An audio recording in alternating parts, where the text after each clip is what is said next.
Telugu digital media network లో political కేటగిరీలో #1 కేవలం 72 గంటల్లో 1,50,00,000 వ్యూస్ పైగా పాపులర్ టీవీ నెట్వర్క్. పవిత్రులు కావాలి అంటే తెలుగుదేశం తీర్థం పుచ్చుకోవాలి. ఇది వాళ్ళ సిద్ధాంతం. ఆ విధంగా తెలుగుదేశం పార్టీలో చేరినటువంటి వాళ్ళు ఒక్కసారిగా ఆ తీర్థం పుచ్చుకోగానే పవిత్రుల కింద మారిపోతారు.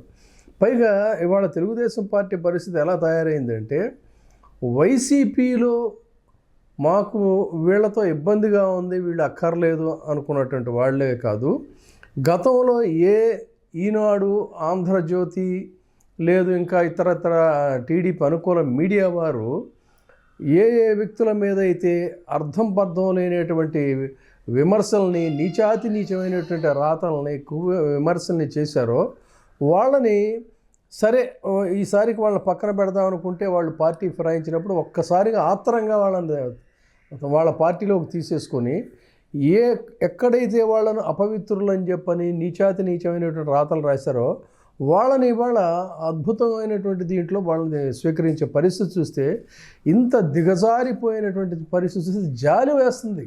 నిజానికి ఏంటంటే జాలి పడాలి. టీడీపీలో సరైనటువంటి వాళ్ళు ఎవరు రావడం లేదు కాబట్టి మాకు వీళ్ళు అక్కర్లేదు, వీళ్ళు లేదంటే మాకు వీళ్ళు వ్యర్థులు అనుకున్నటువంటి వాళ్ళు అక్కడ వ్యర్థం ఇక్కడ వీళ్ళకి అర్థంగా గోచరిస్తూ ఉంది. అంతదాకా ఎందుకు, గతంలో చూసుకున్నప్పుడు కోటమిరెడ్డి శ్రీధర్ రెడ్డి కానీ, ఆనం కానీ, ఆవిడ మహిళా ఎమ్మెల్యే కానీ వీళ్ళని గతంలో వాళ్ళ మీద తీవ్రమైనటువంటి రకరకాల విమర్శలు చేశారు. వాళ్ళనే మళ్ళీ తిరిగి తమ పార్టీలోకి చేర్చుకున్నాక వాళ్ళ మీద విమర్శలు ఒక్కసారిగా ఆగిపోయాయి. మళ్ళీ తాజాగా ఇప్పుడున్నటువంటి పరిస్థితి చూసుకున్నట్టయితే వసంత ప్రసాద్ కానీ, గుమ్మనూరు జయరాం కానీ, ఇటువంటి వీళ్ళని ఇప్పుడు వచ్చేసరికి వీళ్ళ మీద ఎన్నో విమర్శలు గతంలో వచ్చాయి. ఆ విమర్శలన్నీ కూడా ఇప్పుడు ఆపేసేసి టీడీపీలోకి రాగానే వాళ్ళు పవిత్రులు అయిపోయారు. అంతదాకెందుకు, గతంలో ఒక పొలిటికల్ స్ట్రాటజిస్ట్గా పేరు ఉన్నటువంటి ఒక పీకే అనేటువంటి వ్యక్తి మీద ఇదే ఈనాడు గతంలో నోటికొచ్చినట్టు మాట్లాడింది చంద్రబాబు నాయుడు గారు అతి నీచంగా విమర్శించాడు.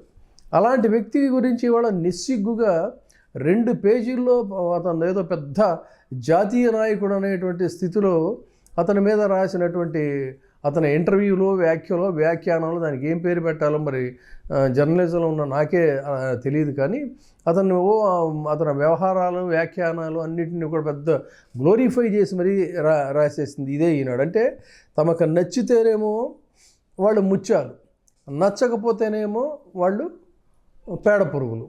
ఈ రకమైనటువంటి ఇది అంటే పబ్లిక్ ఒపీనియన్ కానీ, లేదంటే ఒక నిఖార్స్ అయినటువంటి వ్యవహారం కానీ ఇవన్నీ వాళ్ళకి సంబంధం లేదు. పచ్చి దగాకోరు అవకాశవాద రాజకీయాలకి చంద్రబాబు అండ్ వాళ్ళ మీడియా ఇంతగా దిగజారిపోయారు అని అంటే నిజానికి వాళ్ళని చూస్తే కోపం రావట్లేదు, కానీ జాలేస్తూ ఉంది.